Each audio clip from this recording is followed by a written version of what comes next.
Well, good morning and welcome again to our home in Bromley Common, where we're continuing on our journeys with Jesus. When we were studying the New Testament in college, we were fortunate enough to have a brilliant lecturer who showed us the importance of not just reading the little bits in the Gospels, but always reading before the passage and after the passage, to read it in context. And this tutor was very calm, always very calm and engaging.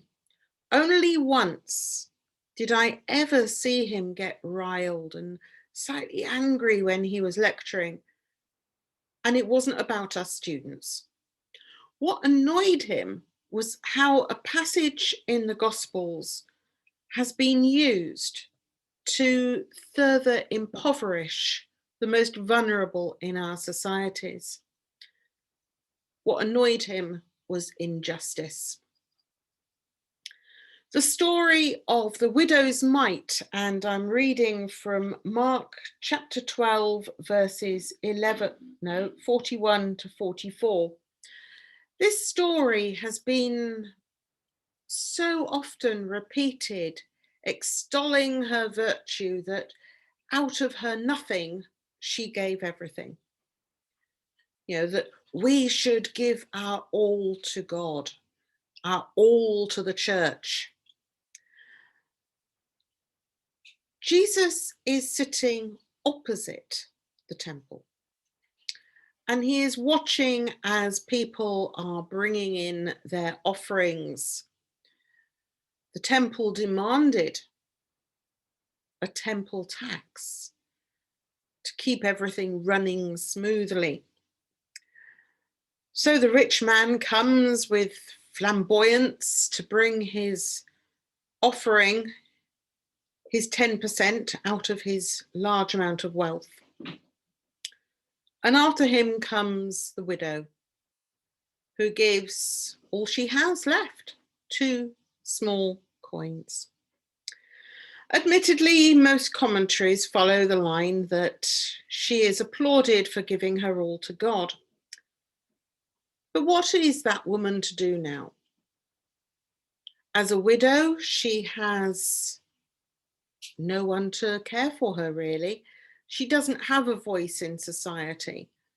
Widows were at the bottom of the heap. They were very vulnerable. And if she was poor, that made her even more vulnerable.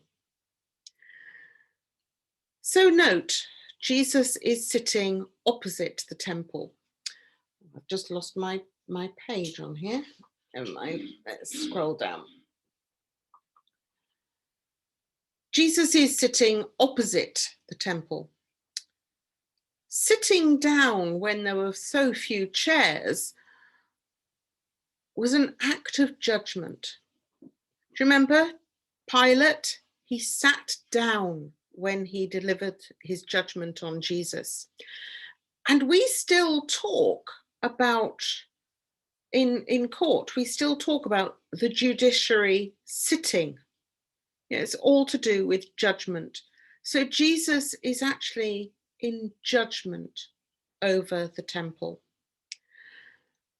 He knew what was going on. He knew the fact that the temple was actually extorting people. They were gathering from the poorest, the weakest, and they weren't providing for those people. Throughout the Bible, the scriptures tell us that we should be looking after the poor. Isaiah 58 says that true fasting, true worship that God calls for in Isaiah 58 is to loose the chains of injustice, untie the cords of the yoke, to share your food with the hungry, to provide the poor wanderer with shelter, to clothe the naked and not to turn away from your own flesh and blood. You know, God's priority is to the poor and the weakest in our society. And this leads to a question. How well are we looking after the poor?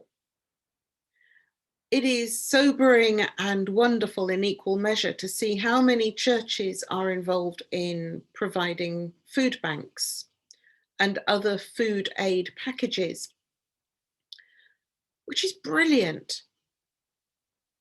But then when we come to our Sunday services, there's a sort of a almost unsaid expectation that people should put into the offering plate. It seems really strange that we are giving food out to the food bank users, but if they come to church, they might feel a little bit uneasy. What have they got to give? Do they feel that they are somehow embarrassed by their not being able to give? These things have gone down, they're an unwritten rule that have gone down for centuries, that when you go to church, you have to give. We might preach about giving our all, but if we have nothing to give. So the question this morning is, how are we being like Jesus? How are we standing in judgment over those who are making it harder for the poor? How are we helping?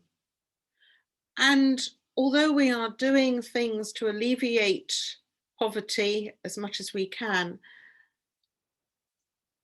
are our church systems exacerbating the point?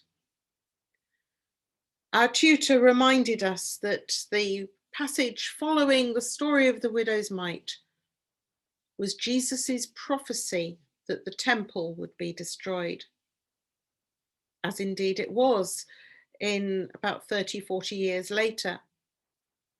But he stood in judgment over the injustices that were in the religious system. Maybe we have to be careful about ours. And yes, give our all to God, but make sure that we are giving and not excluding the poor among us. So be blessed as we continue our journey, and we will see you tomorrow. Every blessing. Bye-bye.